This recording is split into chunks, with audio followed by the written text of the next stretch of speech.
자, 또 정태현 팀장님과 함께 계산 준비 들어가야 되겠습니다.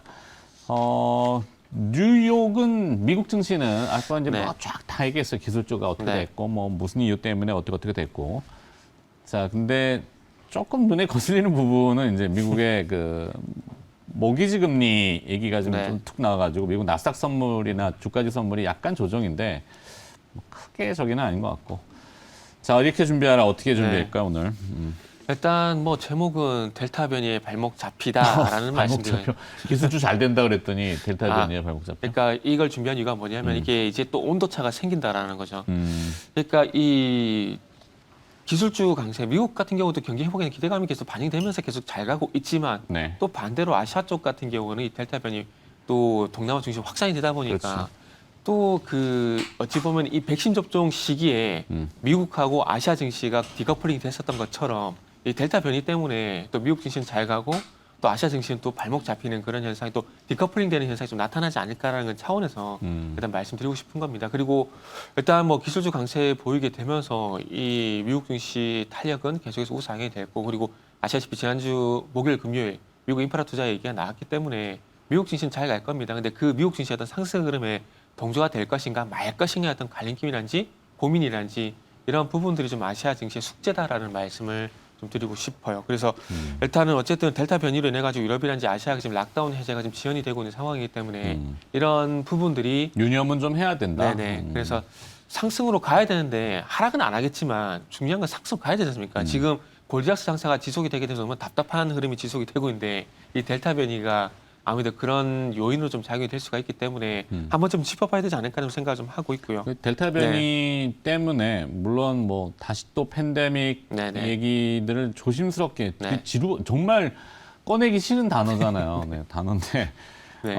사실 영국의 하루 확진자 수가 또 2만 명을 그러니까요. 넘어가고 5개월 네. 만에 최대 이렇게 되고 네. 뭐 올림픽 다가오는 일본에서는 확산이 또 빨라져서 네네. 일주일 새에 25% 증가. 네. 뭐 이런 와중에 이제 이탈리아는 마스크를 다 벗어 제끼잖아요. 이스라엘은 다시 마스크를 또 쓰고. 그 이스라엘은 쓰고 이탈리아는 전국 대부분에서 실외 마스크 의무가 해제가 됐어요. 네, 이탈리아스럽다. 네, 이렇게 되는데 하여튼 유념은 하되 네. 이것이 다시 또 근데 뭐 언택트라는 개념도 가지는 않을 거예요. 네, 네. 안 갈 것 같습니다. 테크 네. 미국의 필라델피아 반도체 지수의 사상 최고치가 주는 네네. 의미 어떨까 그거는. 그러니까 그러면서 또 반짝 반등으로 끝나지 않을까 생각이 들고 어저께 또 소프트웨어 쪽 그 페이스북이 좀 강세를 보이다 보니까 네. 또 카카오라든지 네이버에 불을 좀 당기지 않을까라는 그런 그러니까 IT 하드웨어 소프트 통틀어 전체적으로 다 간다라는 게 아니라 IT 하드웨어 쪽은 계속해서 부진한 모습이 나올 수밖에 없고 개별적으로 또 IT 소프트웨어 쪽인 네이버 뭐 카카오도 일시적으로 좀 반등이 나오지 않을까라는 말씀 좀 드려보고 싶고요. 그리고 어쨌든 그 언택트 쪽이 계속해서 작년처럼 강세로 갈 수 없다고 말씀드린 건 제가 지난주 730에서 끝자락에서 잠시 조금 언급을 드렸는데 네. 지금 미국 NIAID 감염병 연구소하고 지금 모더나가 이 돌연변이에 디자인이 된 백신을 현재 또 임상을 진행하고 있는 상황입니다. 그렇기 때문에 아마 이런 그 임상이 진행되고 있다는 그런 이유 때문에 뭐 작년 같은 그런 팬데믹으로 갈 가능성이 상당히 떨어진다고 보는 게 맞을 것 같고요. 결국 중요한 건 그 중화 항체한테 회피 능력을 얼마만큼 또 방어를 하느냐 이게 좀 관건인데 그런 부분도 임상을 통해서 진행되고 있기 때문에 아마 조만간 좋은 소식이 나오지 않을까 생각이 들고 그리고 어제 시간에 걸려서 또 뭐 SK 바이오사이언스가 국내 최초로 또 임상 3상을 진행한다는 얘기가 있기 때문에 이런 부분들을 봤을 때 시장 전반적으로 봤을 때 악재가 되지 않겠지만은 이런 이슈들이 조금은 시장 상승의 발목을 잡는 그런 요인으로 될 수가 있다라는 거죠. 그래서 그런 측면에서 좀 봐야 될 것 같고 그래서 그렇죠. 이런 다 좋다 그러고 네네. 뭐 좋은 것만 얘기할 수 있죠. 뭐 그것만 얘기해도 사실 시간은 뭐 모자란데 네.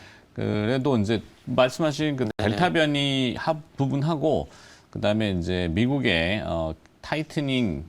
타이트닝까지 테이퍼링 타이트닝 네. 지금은 좀 더 줄어든 밴딩이라는 표현이 있는데 네. 조금은 줄여서 MBS 모기지 때문에 지금 뭐 그 뉴스가 조금 등장을 해서 그것 때문에 모기지금리가 조금 올라간 것 같아요. 뭐 그럴 수도 있죠. 네.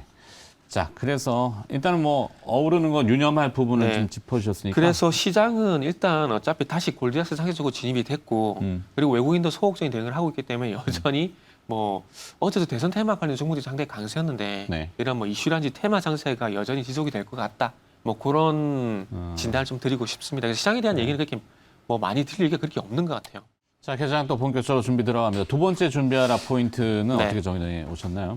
일단은 뭐 시장은 개별 종목 장세고 개별 종목 장세고요. 네, 그리고 개별 테마. 종목. 이제 뭐 골자스 장세이기 때문에 뭐 종목이란지 그리고 업종 쪽으로 뭐 갈만한 부분을 말씀드려야 될 것 같은데 그래서 경기 민감주의 어떤 순환매를 말씀드려야 될 것 같습니다. 미국 네. 인프라 투자로 해서 증시가 좀 갔으면 좋겠는데 저 개인적으로 지난주 목요일에 좀 기대를 했었거든요. 근데 또 그게 또 빨리 식어버리더라고요. 그러면서 업종에 종목 좀 제한되는 모습이 나오고 있는데 그래서 미국 인프라 투자란지 2분기 실적이 부각이 되게 되면서 뭐 철강이란지 화학 그리고 플러스 하게 되면은 건설 이쪽 좀 보는 게 맞을 것 같고요. 그리고 골드만삭스에서 10월달 한국은행이 기준금리 인상을 할 가능성이 높다라는 얘기를 리포트를 냈더라고요. 냈더라고요. 25일날. 그래가지고 아마 지금 DB 손해보험이란지 보험주들이 전반적으로 강세를 보이니까 그거지 않을까 좀 생각이 드는데 어쨌든 뭐 은행 중심 금융지주사고요. 그리고 보험사들 같은 경우는 뭐 조정시 계속해서 관심을 좀 가져야 되지 않을까 생각이 들고요. 그러면서 뭐 현대상이란지 DB 손해보험 같은 경우는 이틀 동안 시세가 많이 났지만 신고가를 만들었다는 걸 좀 주목을 하게 되면서 일단 계속 조정시 매수 관점으로 계속 봐야 될 것 같습니다. 그래서 개인적으로 지금 철강, 화학, 보험 중심으로 금융주가 강세를 보이는 것들이 지난 3월달, 4월달 증시와 상당히 유사하다라고 생각을 하고 있습니다. 3월달, 4월달 그때 당시에 외국인의 수급을 살펴보게 되면 두 달 동안 한 2조 원 정도의 매수가 들어왔는데 그때 당시에 철강, 화학, 건설, 금융을 매수했거든요. 그런데 그런 현상이 지금 다시 한번 순환매 관점에서 다시 온 것 같습니다. 그러다 보니까 제목을 경기 민감주의 어떤 순환매 이렇게 했다는 좀 이해를 하시면 될 것 같고요. 그래서 전반적인 업종은 좀 그렇게 보시면 좋지 않을까 생각이 들고 그리고 어저께 시간에 걸해서도 주목을 해야 될 것 같고 어저께 또 장중에도 대선 관련 종목들이 강세를 보이는데 대선, 대선 대선, 대선 네. 대선 대선 네. 그 소주 아닙니다. 대선. 네네네. 그래서 대선 후보 관련된 종목들도 봐야 될 것 같습니다. 일단은 그렇게 좀 아까 정리해서 전에도- 개별 테마와 네네. 그다음에 기업들 요 디테일이 필요한데. 네네. 그래서 일단은 윤석열 전 총장이 오늘 출정식을 가지잖아요. 아까 말씀드렸던 아까 한시. 말씀하셨죠. 예. 예, 그래가지고 시간에 그래서 정책, 그러니까 일자리 관련주, 아이비 김영, 위즈코프, 아시아경제 이런 종목들인데 지금 시간에 걸해서 지금 동시효과에서 그 호가를 보니까 4%, 5% 그래서 상승 출발이 예상이 되고 있더라고요. 아 근데 이 재료가 예고가 됐잖아요. 네네. 한시에 뭐 하신다라고 하는 거 네. 어디에서 하신다. 네네. 그다음에 뭐 출마의 변 이래가지고 뭐 네. 이렇게 예고가 되고 있는데 다 알고 있는 내용이 노출되면은 시세가 피크를 네. 치는 재료 노출로 그러진 않을까? 이게 잘 아시겠지만 대선 테마가 어떤 테마들이 이게 끝날 때까지는 계속 이어지는 부분이 있지 않습니까? 물론 그동안 뭐 대선 출마할 것이다, 할 것이다 그런 기대감에서 많은 종목들이 올라왔지만 이걸 이제 확실히 했거든요. 네. 여기서 그 지난 대선처럼 반기문 후보처럼 중도에 이탈만 안 된다라면은 대선까지 이 테마는 계속 지속이 된다고 보는 게 맞을 것 같습니다. 그래서 정책으로는 뭐 오늘 정책까지 얘기는 하기에는 시간이 아예 안 할 될까? 겁니다. 일단은 출마하겠다. 그리고 어떤 그렇죠. 의지를 가지고 왜 출마를 네. 하는 출마의 변. 네네. 네. 그다음에 그러면서 뭐 자기의 이제 세계관, 국가관 네. 또 뭐 얘기하겠죠. 네, 그리고 이제 뭐 참모들을 아까 말씀하신 참모들 영입을 하게 되면서 이 사람들이 어디에서 어떤 일을 했고 이런 부분을 관련짓게 되면서 정책주가 나올 것이고 네. 그리고 윤석열 전 총장 같은 경우는 이전에 그 김대중 기념관을 방문을 하게 되면서 블록체인이라든지 코디 전문가들을 만났기 때문에 아마 그쪽과 관련된 어떤 종목들도 부각이 될 가능성이 있다고 좀 보시면 될 것 같고요. 그래서 이제는 인맥에서 이제는 정책적으로 넘어갈 가능성에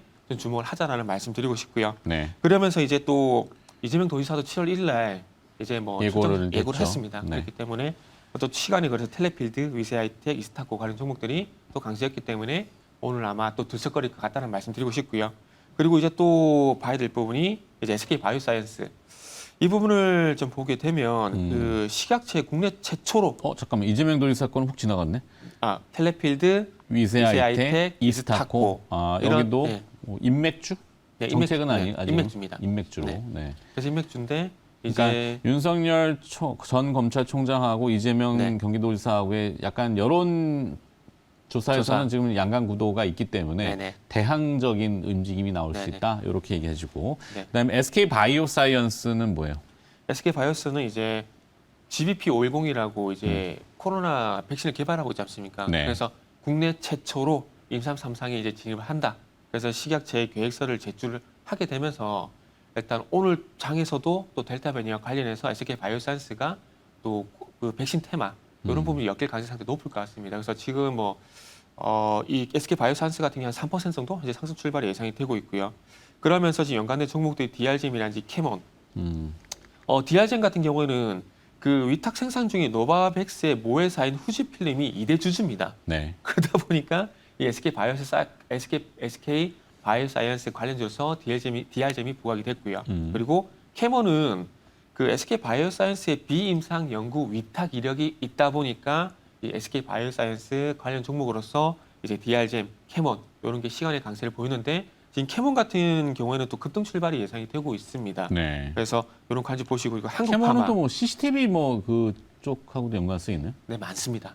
아, 많아요. 많군요. 이런 네. 종목들의 특징이 여러 가지 많은 테마가 엮여 있습니다. 아, 그렇죠. 테마는 테마스럽게. 네네. 그리고 이제 한국파마. 한국파마는 왜 엮였는지 모르겠는데 한국파마가 SK 바이오스와 엮여서 또 강세였더라고요. 그래서 한국파마 같은 경우에는 지금 인도에서 델타 변이가 확산이 되지 않습니까? 네. 그러다 보니까 인도에서 제넨셀이라는 회사와 그 한국파마에서 생산하고 있는 코로나 치료제 임상 이상을 현재 진행을 하고 있거든요. 그래서 그런 부분들과 좀 엮이게 되면서 일단 시간에 관해서 SK 바이오센스, DR잼, 캐몬, 한국파마 이렇게 좀 부각이 됐기 때문에 오늘도 이런 시간에 거래서 부각이 됐던 종목들로서 한번 오늘 장도 유출해보게 된다라면은 오늘도 여전히 어제여서 마찬가지 대선 테마들이 또 부각이 될 것이고 또 메타버스 관련 종목들이 부각이 될 것이고 또 이제 코스닥 쪽 같은 게 업종으로 보게 된다라면 또 바이오 코로나와 연관된 바이오 업종들이 또 강세 보이지 않겠냐라는 그런 말씀을 좀 드리고 싶습니다. 좋습니다. 많네요. 네. 뭐 네. 이것저것 많아요. 항상 아무래도, 매일매일이 네. 뭔가 많고.